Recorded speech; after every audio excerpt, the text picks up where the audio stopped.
श्री विष्णु भगवान की जय। 30वां अध्याय। भगवान श्री कृष्ण चंद्र जी महाराज ने कहा, हे प्रिय, नारद जी के वचन सुनकर महाराजा पृथु बड़े विस्मित हुए। अंत में उन्होंने नारद जी का पूजन करके उनको विदा किया। इसी कारण माघ, कार्तिक और एकादशी, यह 3 व्रत मुझे अत्यधिक प्रिय हैं।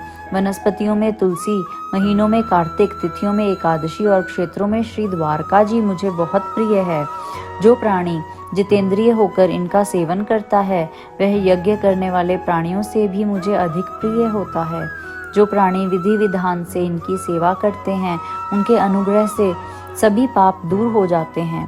भगवान श्री कृष्ण चंद्र जी महाराज के वचन सुनकर सत्यभामा ने कहा, हे नाथ, आपने यह बात बड़ी आश्चर्यजनक कही है कि दूसरे के लिए पुण्य के फल से कलह की मुक्ति हो गई। यह प्रभावशाली कार्तिक मास आपको अत्यधिक प्रिय है कि जिसे पति द्रोह का पाप केवल स्नान के पुण्य से ही नष्ट हो गया। दूसरे प्राणी द्वारा किया हुआ पुण्य उनके देने से कैसे मिल जाता है, यह आप मुझे बतलाइए। इस पर भगवान श्री कृष्ण चंद्र जी महाराज ने कहा, बिना दिया हुआ पुण्य और पाप जिस कर्म द्वारा मिलता है सो सुनो।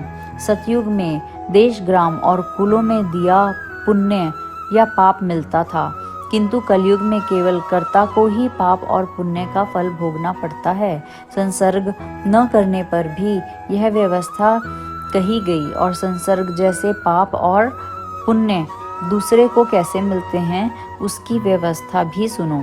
पढ़ना, यज्ञ कराना और एक साथ भोजन करने से पाप पुण्य का आधा फल मिलता है।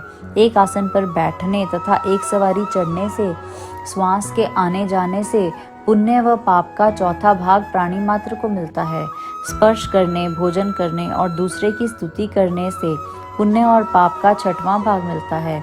दर्शन करने, सुनने और ध्यान करने से मनुष्य को पुण्य और पाप का 10वां अंश मिलता है। दूसरे की निंदा, चुगली और धिक्कार करने से उसका 100वां भाग मिलता है। पुण्य करने वाले मनुष्य की जो कोई सेवा करता है, वह सेवा का भाग लेता है और अपना पुण्य उसे देता है। स्त्री, नौकर और शिष्य के अतिरिक्त जो मनुष्य दूसरे से सेवा करवा कर उसको पैसा नहीं देता, तो वह सेवक उसके पुण्य का भागी होता है। पंक्ति में बैठे हुए भोजन करने वालों की पत्तल जो व्यक्ति लांघता है, वह उसको जिसकी पत्तल उसने लांघी है अपने पुण्य का 6वां हिस्सा देता है।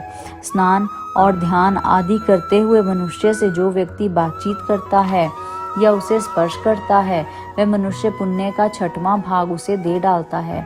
जो मनुष्य धर्म के कार्य के लिए दूसरों के लिए धन मांगता है, वह पुण्य का भागी होता है। ठीक उसी प्रकार जिस प्रकार दान करने वाला पुण्य का भागी होता है। जो मनुष्य धर्म का उपदेश करता है, पश्चात से श्रोता से याचना करता है, वह अपने पुण्य का 6वां भाग उसे देता है। जो मनुष्य दूसरों का धन चुराकर उससे धर्म करता है, वह चोरी के पाप का फल भोगता है और शीघ्र ही निर्धन हो जाता है। और जितना धन चुराता है, वह पुण्य का भागी होता है। बिना ऋण के उतरे जो मनुष्य मर जाते हैं, उनको ऋण देने वाले सज्जन पुण्य के भागी होते हैं। शिक्षा देने वाला, सलाह देने वाला, सामग्री को जुटाने वाला तथा प्रेरणा देने वाला, यह सब पाप और पुण्य के 6ठे भाग को प्राप्त करते हैं। राजा प्रजा के पाप पुण्य के 6ठ अंश का भागी होता है।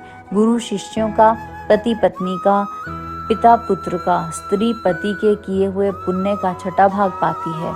पति को प्रसन्न रखने वाली आज्ञाकारिणी स्त्री पति के किए हुए पुण्य का आधा हिस्सा लेती है। जो पुण्य आत्मा पराये लोगों को दान करता है, वह उनके पुण्य का 6वां भाग प्राप्त करता है।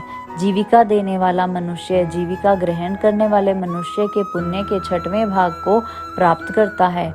इस प्रकार दूसरों के किए हुए पुण्य अथवा पाप बिना देने के भी दूसरे को मिल सकते हैं, किंतु यह नियम जो कि मैंने बतलाए हैं कलयुग में लागू नहीं होते। कलयुग में तो एकमात्र कर्ता को ही अपने पाप व पुण्य भोगने पड़ते हैं। इस संबंध में एक बड़ा पुराना इतिहास जो कि पवित्र भी है और बुद्धि का देने वाला भी कहता हूँ, ध्यान पूर्वक सुनो। बोलो श्री विष्णु भगवान की जय।